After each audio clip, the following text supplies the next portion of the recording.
नूरपुर कस्बा जसूर ठंगर से ताल्लुक रखने वाली मृगाक्षी रैना ने कामयाबी की बुलंदियों को छूकर जिला कांगड़ा नूरपुर का नाम देश भर में रोशन कर दिया है। इस होनहार बेटी मृगाक्षी रैना ने एफकेट की परीक्षा पास कर ऑल इंडिया रैंकिंग में 31वां रैंक हासिल किया है, जिसको लेकर इस मृगाक्षी को इंडियन एयरफोर्स में फ्लाइंग ऑफिसर के पद के लिए चयनित किया गया है, जिसे मृगाक्षी रैना हैदराबाद में प्रशिक्षण प्राप्त करने जाएंगी। मृगाक्षी की इस सफलता पर जहां माता पिता व रिश्तेदारों में खुशी की लहर है, तो वहीं दूसरी तरफ पूरे क्षेत्र में भी बेटी की इस उपलब्धि पर चर्चा है। मृगाक्षी के पिता शशि भूषण रैना जसूर में अपना कारोबार चलाते हैं तथा माता मृदुला शर्मा सरकारी शिक्षिका हैं, जो मौजूदा समय में खन्नी स्कूल में कार्यरत हैं।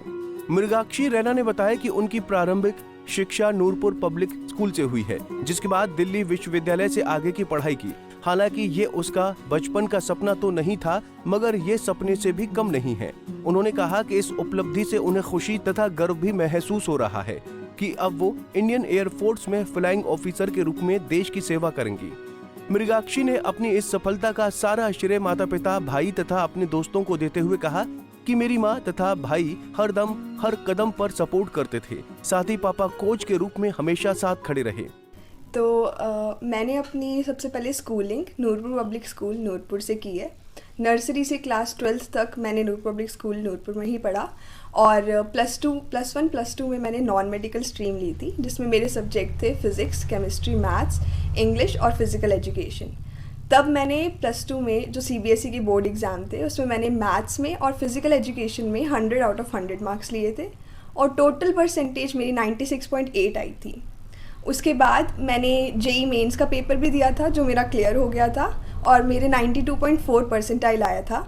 लेकिन मेरा इंटरेस्ट मैथमेटिक्स में था, क्योंकि मेरा फेवरेट सब्जेक्ट हमेशा से मैथमेटिक्स रहा है, तो मुझे अपनी हायर स्टडीज़ मैथमेटिक्स में करनी थी।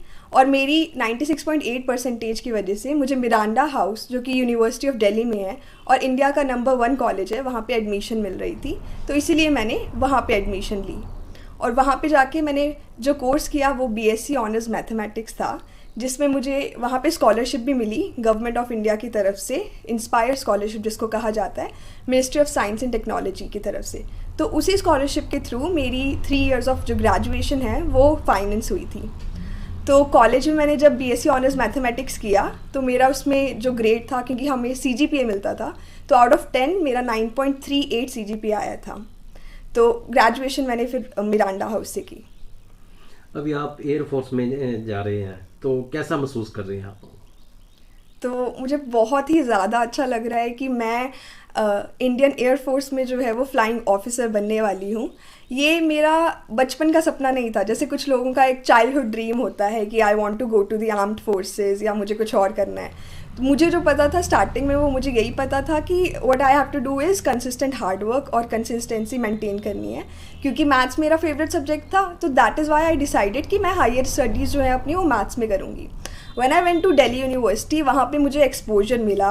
आई made a lot of friends जो कि डाइवर्स बैकग्राउंड से बिलोंग करते थे। उसमें बहुत से ऐसे बच्चे थे जो कि डिफेंस एस्पिरेंट्स थे। तो मेरे स्कूलिंग के टाइम पे जो NDA एग्ज़ाम था, that was not for girls, वो सिर्फ और सिर्फ लड़कों के लिए ही था।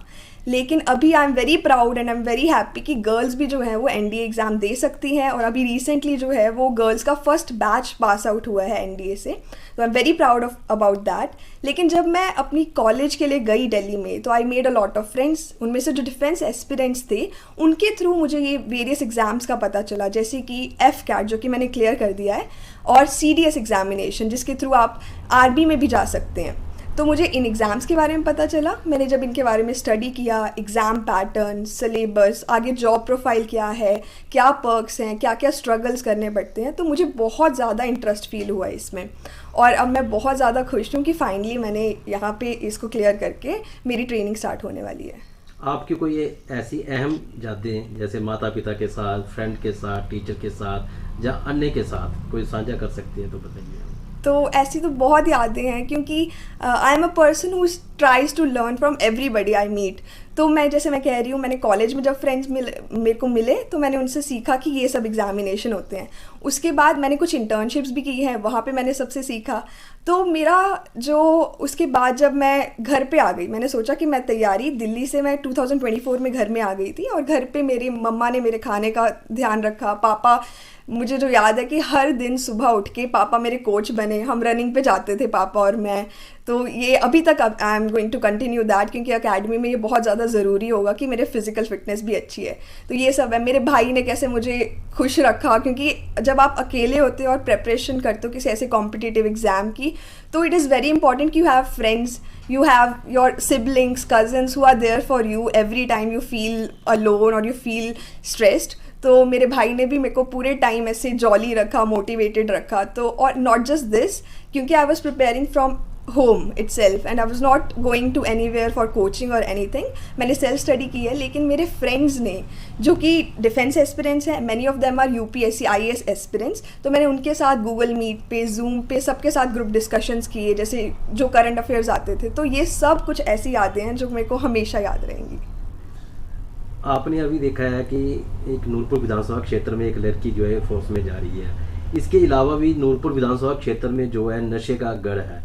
तो आप युवा पीढ़ी को क्या संदेश देना चाहेंगे आप? हाँ जी, तो मेरा युवा पीढ़ी को यही संकेत है कि ये नशा, ये सब करना जो है वो बिल्कुल अच्छा नहीं है. और अभी जो आपकी यूथ एज होती है वही सबसे ज़्यादा ज़रूरी होती है, क्योंकि आप या तो डेमोग्राफिक, मतलब आप अपनी कंट्री को आगे लेके जा सकते हैं, या फिर आप एक बर्डन बन के रह सकते हैं. तो और जैसे जो एग्ज़ाम मैंने क्लियर किया है उसकी भी एलिजिबिलिटी आपकी सिर्फ 26 ईयर्स तक या मैक्स 25 ईयर्स 26 ईयर्स तक ही रहती है. दैट इज़ व्हाट योर युवा जो पीढ़ी है उसकी एज होती है. तो मैं यही कहना चाहूँगी कि जो बच्चे स्पोर्ट्स करते हैं, जो बच्चे एक्स्ट्रा करिकुलर एक्टिविटीज़ में पार्टिसिपेट करते हैं, वो ज़रूर या तो आर्मी या जिसमें आपका इंटरेस्ट है, जैसे मेरा छोटा भाई, उसका इंटरेस्ट फिल्म मेकिंग में है, तो वो वही उसी में ग्रेजुएशन कर रहा है. तो जिसमें आपका इंटरेस्ट है, जिसमें आप अपनी कंट्री का भी आगे नाम रोशन कर सकते हैं, अपने परिवार का, अपने गाँव का, तो आप वो ज़रूर करिए और ये नशे से दूर रहिए.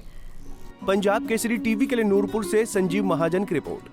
हमसे जुड़े रहने के लिए हमारे YouTube चैनल को सब्सक्राइब करें और नई वीडियो की नोटिफिकेशन के लिए बेल आइकॉन को दबाएं.